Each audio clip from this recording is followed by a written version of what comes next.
Hello everyone, George DeSantis here with a look at the market for the week ending October 14, 2016. Let me read the disclaimers I usually do before we go further. Trading and investing has large potential rewards and large potential risks. So this video presentation is designed for educational purposes only and is not a solicitation or advice to buy or sell any securities or other tradable instruments. You must be aware of the risks and be willing to accept them in order to invest in the markets.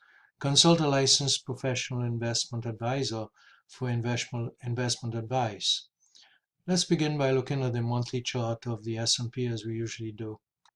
And here's the monthly chart of the S&P 500. We can see that, first of all, I think it's instructive to look at the longer term pattern here. We had this very long trading range as I move my mouse at the top of that trading range. Trading range had lasted for quite a while, many months. In fact, over a year. So that trading range, we broke out of it in July and we made a new high. But since then, we couldn't get past that new high. We couldn't get past that at all. And so we're consolidating here, even in the monthly chart. The Kalman filter is still above the instantaneous trend line. So technically, using the MESA system, these two trend lines, we would say the market is still in an uptrend and the parabolic is still below the most recent bar. We've had, 2 weeks now of trading in the month of October. In the middle of the chart, MACD is now sitting right there at the zero line. So it's sort of like directionless at this time, reflecting what we see here as a trading range. The bottom of the chart shows us the force index trending down. So there's some momentum being lost here. Let's take a look at the weekly chart. Here's a weekly chart of the S&P 500. First thing we should note is the relationship of the Kalman filter to the instantaneous trend line. Now it's still above the Kalman filter is still above the instantaneous trend line. However, we should take note of the bigger picture. Back here, a few months ago, back in August, etc., we've had some dojis here. And at that time, I was commenting that it seems as though those dojis are telling us that this market is very uncertain about its direction from there, and that it's likely to pull back to consensus of value. If you remember me using Alex's term, consensus of value. In this case, consensus of value being the instantaneous trend line. So we did have this consolidation here, and then we had this bearish engulfing candle that pulled us all the way close to the instantaneous trend line. We seem to have found some support, rallied a little, but now we've had this very ominous bearish candlestick. So there's a bit of a conflict here. We don't know what is directionless. We saw that on the monthly chart. We don't know whether we'll go any higher from here or if we're going to pull back even further to find support at the 2120 level again. So the other thing to note here is that the parabolic, even though you can't see it, it's hidden behind the instantaneous trend line. The parabolic yellow, that yellow dot, is now within the body of this candle, of last week's candle. So we say that the parabolic has been hit. What happens from here is that the parabolic next week is likely to go above the next week's candle, shifting to a downtrend. So that's a possibility. It is also possible that we find support at the instantaneous trend line and we go further from here. As we'll see on the daily chart, it does look as though we might go somewhat lower before we continue higher. Just as I said last week, it looked as though we would go lower. We'll see that on the daily chart. The RSI 12 is sitting right at the 50% line. Hopefully we'll find some support here. Just as we see here, the instantaneous trend line might provide that support. MACD has crossed below the zero line. So the fast average is now below the slow average. So MACD is in bearish territory. The bears are getting stronger, in other words. Pulling the bulls below the water. If you read Alex's book, the zero line is like the water line, and the bears are trying to pull the bulls below the water and drown them. Well, this is where we are. Percent R just broke below the 80% line. It's still above the 50% line, so all is not lost here insofar as the bullish scenario is concerned. This chart is really sitting at a critical level here. Now, we don't know which way it will go, and are we going to find support, or are we going to break below the instantaneous trend line? Let's take a look at the daily chart. So here's the daily chart of the S&P 500 with the instantaneous trend line. No, the 930 system. It is the 930 system. So we have the yellow line being the 9 EMA and the blue line being the 30 weighted moving average, and this darker blue line being the 90-day weighted moving average. You remember last week, you recall that these three averages we're just sort of converging on each other right here, and and I mentioned that we just don't know what direction this thing is going to break out to, and it's quite possible we could go lower. Well, here we are. We went lower. We went all the way down to 2120. We found support somewhere at about 2116, I believe it is 2114. Okay, 2114.85, and we seem to have bumped up a bit. This is a hammer. You know, the candle here, the shadow or the wick here is more than 3 times the width of this body, so we could classify this a hammer rather. And the question is, are we hammering out a bottom?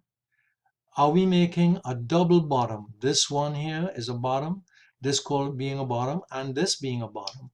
Are we making a double bottom? Are we hammering out a bottom? Is this thing going to turn around and trend up? Well, right now we're in a downtrend because the 9 crossed below the 30. We also have the parabolic yellow dots above the most recent bars, 3 of them in fact. Now, in the middle of the chart, RSI 12, it came all the way down after meandering along the 50% line. It came down to the 40% line. But I just noticed, interestingly enough, it hasn't crossed below the 40% line.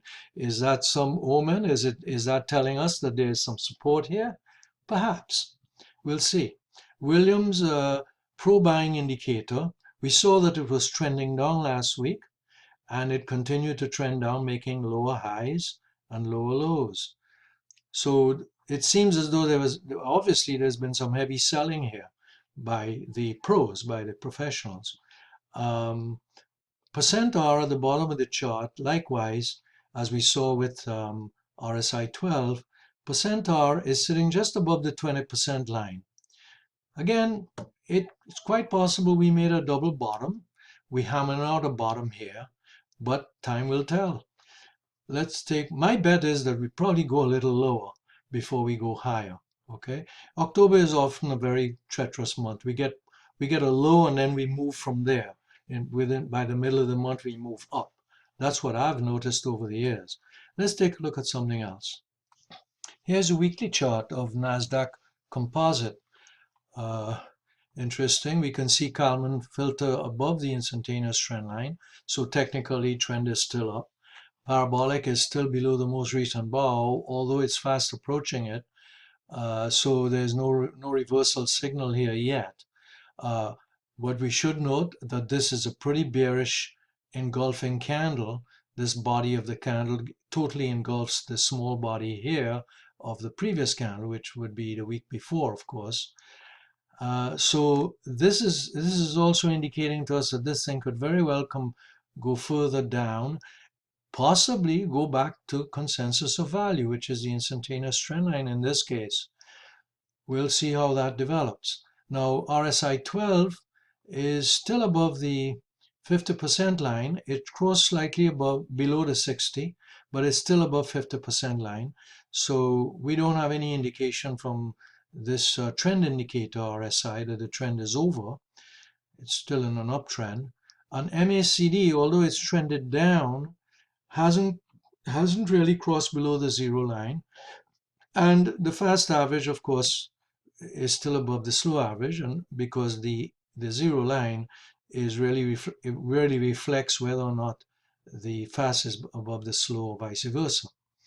So as far as the weekly chart of the Nasdaq is concerned, we're showing some weakness here. We might get a further pullback. We have bearish engulfing candlestick. We have parabolic approaching the most recent bar. Quite possibly we go somewhat lower from here. Let's take a look at the daily chart. And here's the daily chart of the Nasdaq Composite.